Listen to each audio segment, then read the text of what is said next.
Hi guys, welcome to chapter 3 of module 4 Azure Virtual Network.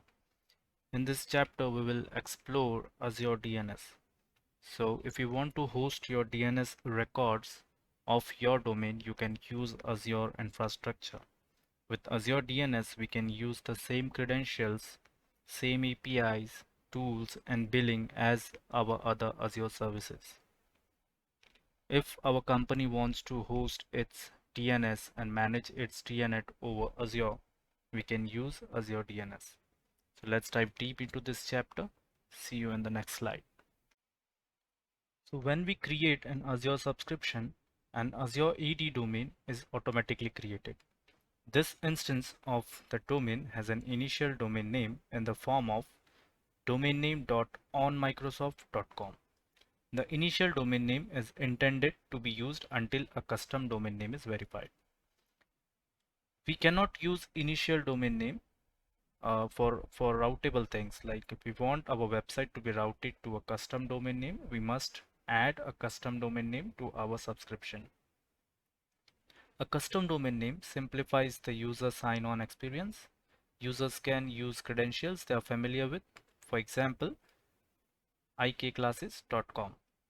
We could assign this to our ikclasses.com domain. Now some things we need to consider before adding custom domain name, that if you want to add a custom domain name, you must have the global admin privileges. The domain names that you want to add should be globally unique, and we must add custom domain name to the directory, and it also should be verified. So in next slide we will see the verification process. So when an administrator adds a custom domain name to an Azure AD, it is initially in the unverified state. Azure AD won't allow any directory resources to use an unverified domain name. Only one directory can use a domain name, the organization that owns the domain name. After adding a custom domain name, we must verify the ownership of that domain name. So how the verification process work? Azure will add a text record or MX record to the registrar from which you have bought the domain name. So once that is verified, you can use your custom domain name. So for creating a DNS zone, you can just search for DNS zone in Azure portal and you can create your DNS zone. So what are the required fields? We need to provide the subscription which we are using. We need to have a resource group which will contain this zone, and we just need to give the name for this instance. Once you have given all this required information, you can just click on review and create, and your DNS zone will be created. What are the benefit we are getting? That Azure is reliable, you are getting all the security, and you just resolve the domain names to the VNet as well. So you're not leaving the security boundary of your virtual network. You can just resolve your domain name within the VNet. Now some of the required fields are that zone name must be unique in resource group. So in the same resource group you cannot have two DNS zones of the same name. We can use that in another resource group or subscription. And the root domain is always with the registrar. So for example, I have bought a domain from a vendor like GoDaddy. So GoDaddy is the registrar. Now my root domain will be with the registrar. Now let's see in the portal how can we create a DNS zone. So once you are ready, see you in the portal.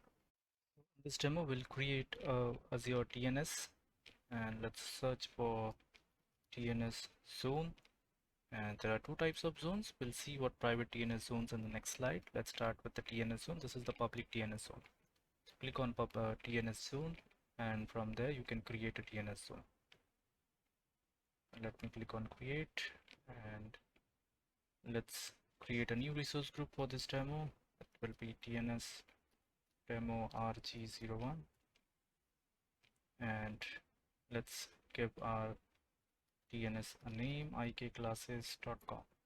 I've already used ikclasses.com, but I'm putting this in different resource group. So let's keep it in Central India and click on review and create. It should be quick. It doesn't take that much of time. So you have passed the validation, click on create.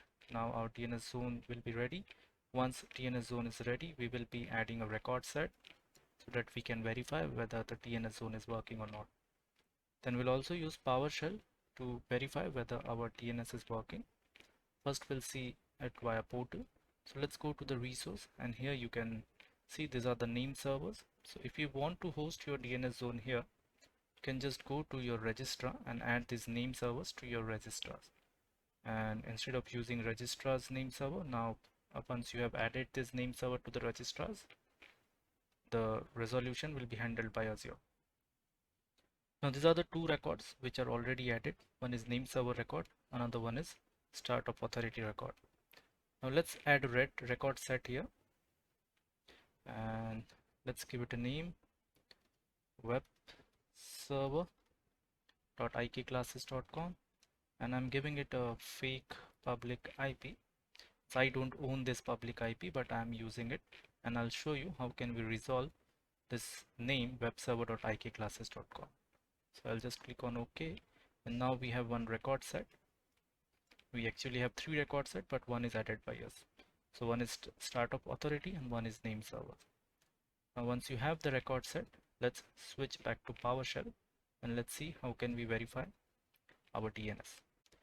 Okay, so now here are the commands that we need to use. For example, first command, information about the DNS zone. So this will provide me the information about my DNS zone. So if I'll just click here and run selection, we will get some information. Let me make some room so that we have all of the information. If you'll see here, the script is still running. So these are the commands that we can use to have some information about our DNS. So now I've got the response. Now here you can see the name of this zone is ikclasses.com.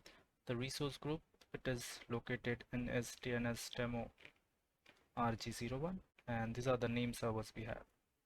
Okay, so I can use this name servers to resolve my records. Similarly, I can use this to see how many record sets we have in our DNS. Let's click on run, and now these are the record sets you have in, and we have the A record that we have added 1.2.3.4. right?